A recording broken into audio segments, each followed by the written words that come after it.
I have a question, Stuart. Yes. Um, I've heard you say that we are actually nothing. So I wonder if you could explain what that is, what that means a little bit. Well, yeah. In fact, I was just writing about that in my anyway. Look, uh, it's just a question one should ask themselves: who am I?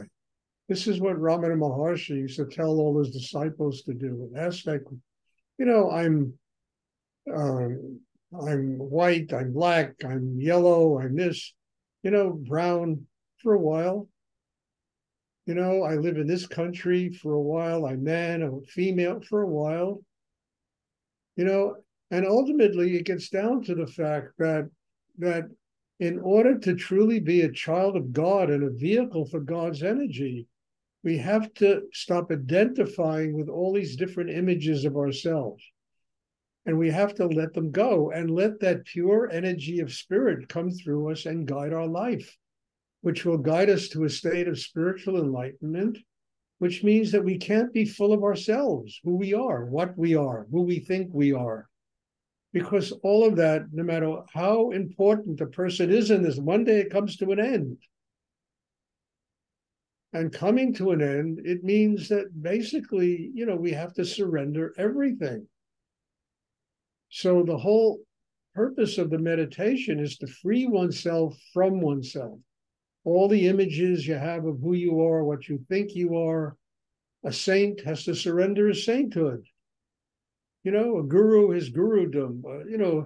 A president being a president. To attain a state inside where we allow higher energy to truly guide our lives. It is not some image we have of ourselves or who we think we are or what we are for a short period of time, because look, let's face it, we're all given 50, 60, 70 years, 20 years, whatever, to live here. And in that time, we have to find a way of allowing the soul force to unite with God. And doesn't unite with God through images people have of who and what they are.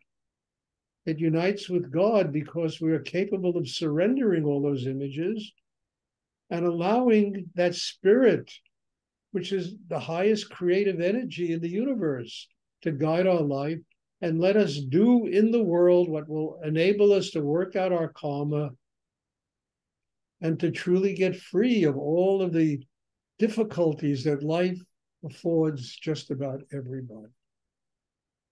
So really, that whole state of nothingness is a state of surrender, of letting go, of being detached, being connected with spirit. And that connection will really let us know what we have to do in the world. It will guide us with everything we have to do to work out our karma in this life. And it doesn't denigrate talent, relationships, family, friend. No, it just enables us to be able to interact with all of those things because there's less ego involved and there's more spirit involved. So we can interact with all of the people in our lives, with our jobs, with our, who we are, what we are, and do it in a way where we are in a state of surrender, allowing that higher energy to guide us. And what does it do? It allows us to live with compassion, with love, with highest elements of what it means to be human living in this world. And I know, based on everything we're taught from the time we virtually are born, to the time we leave this planet, is exactly the opposite. We have to become something. And in reality, we have to become nothing, because becoming nothing allows us to embrace everything that life has to teach us, God has to teach us, that energy living has to teach us. So by becoming nothing, we become one with everything in the universe. And what is missing is ego and image of self and self-importance and all of that stuff that creates nothing but tension in the world and problems for ourselves and other people.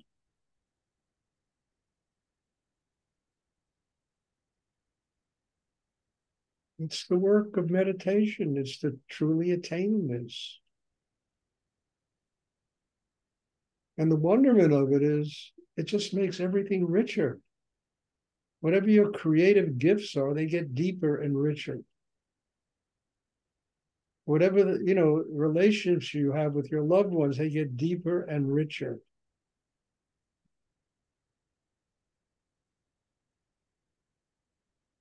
Whatever your job is, you do it in a more conscious way. Whether it's the president of a company or the person who's the janitor, it is done in a more conscious way.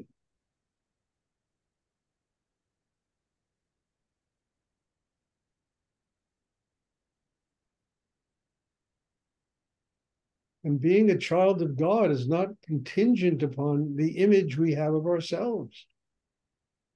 It's living consciously. It's living with compassion, with love, with deep surrender inside.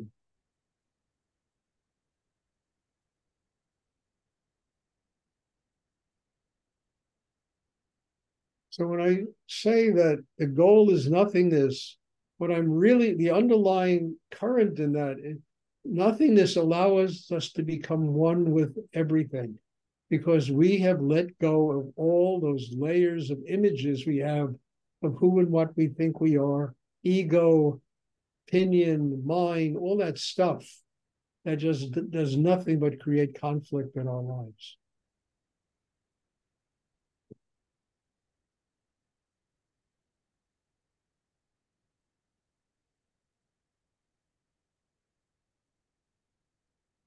And then you listen to your friends, you listen to your enemies, everybody's your teacher.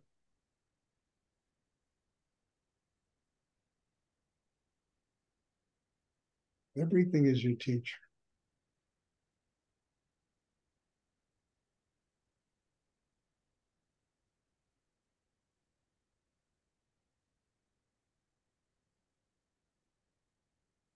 Now, this is something that's very difficult to comprehend intellectually, mostly because our minds are trained to function in a completely different way.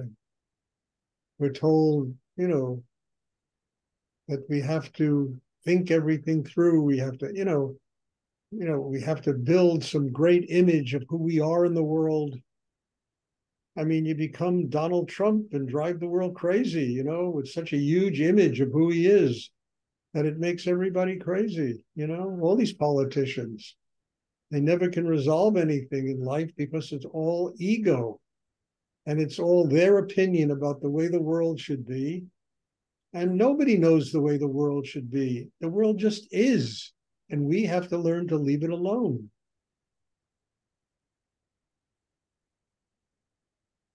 And if we learn to leave it alone, there's going to be love, there's going to be hope. We respect everybody's right to be and to live their life. And yes, I know there are people that do crazy things in the world, but they do it mostly because they know what's right. And they want everybody else to live in the way they think life should be, and nobody can fit in. Life just is. And once we can accept that life just is, we can really enjoy it. You don't have to, we don't have to sculpt it in our mold of who we think and what we are, and then the rest of life has to be the same thing. We can just enjoy what every living person, every living thing has to teach us. I mean, there'd be less wars in the world. There'd be less, people just learn to surrender a little deeper and experience a state of nothingness in themselves and let God flow through and guide their lives.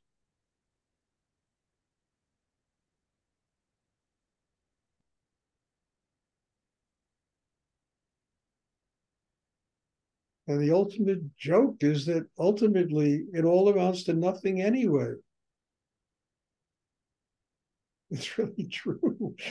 Ultimately, we all have to surrender whatever it is that we are and think we are. It just goes.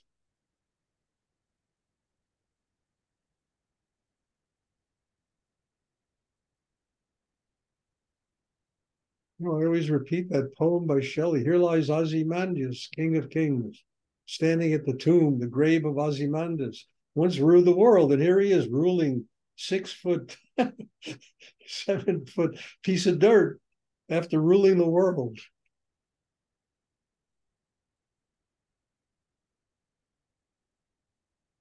And all of that's finite. What's infinite is the soul connected to spirit. That's infinite. And that there's no limitation. The creativity is endless. The knowledge, the wisdom is endless. And it goes beyond the body, the mind, any image we can create of ourselves.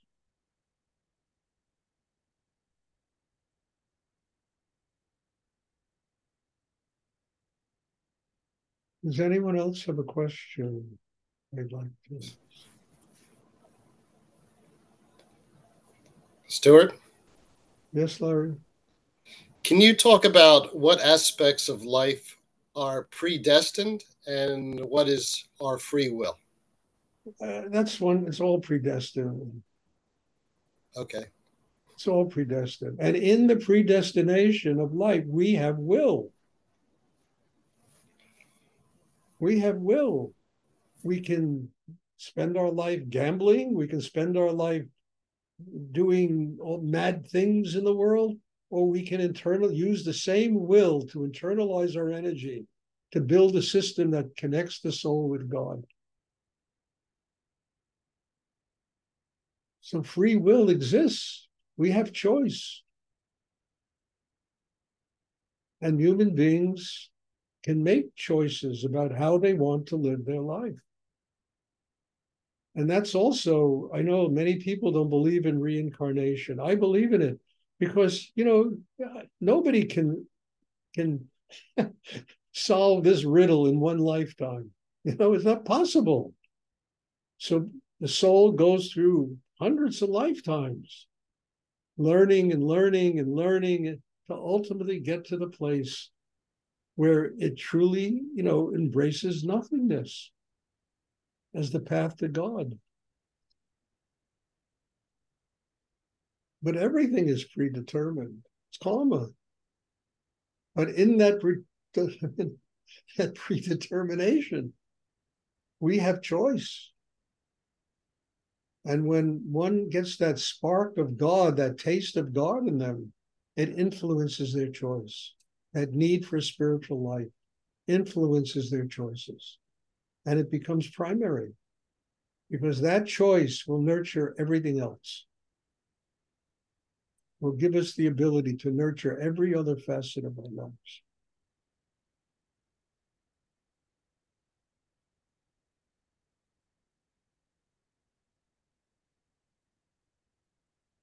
I mean, look, you all could be at a movie here. You could be having lunch somewhere. You don't have to be in this class. It's a choice you make to be in this class. I'm grateful you make this choice because it's helping me to grow in my life, But there's a million things we can choose to do with our time. And people make choices. Choices are essential. And when you begin to choose what makes it possible for you to have a spiritual life,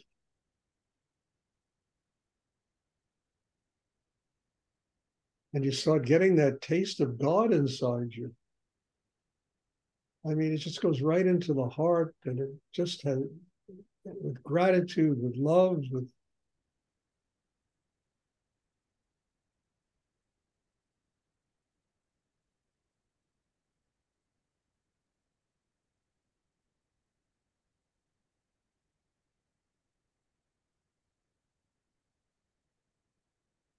Does anyone else have a question?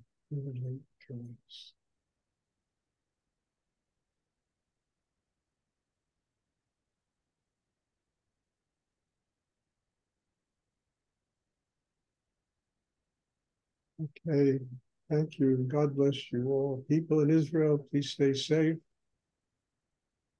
You know, and my heart goes out to you all who have to be living through this kind of insanity, you know. So God bless everybody, and there'll be a class on Tuesday, and I'm looking forward to seeing everybody. Thank you.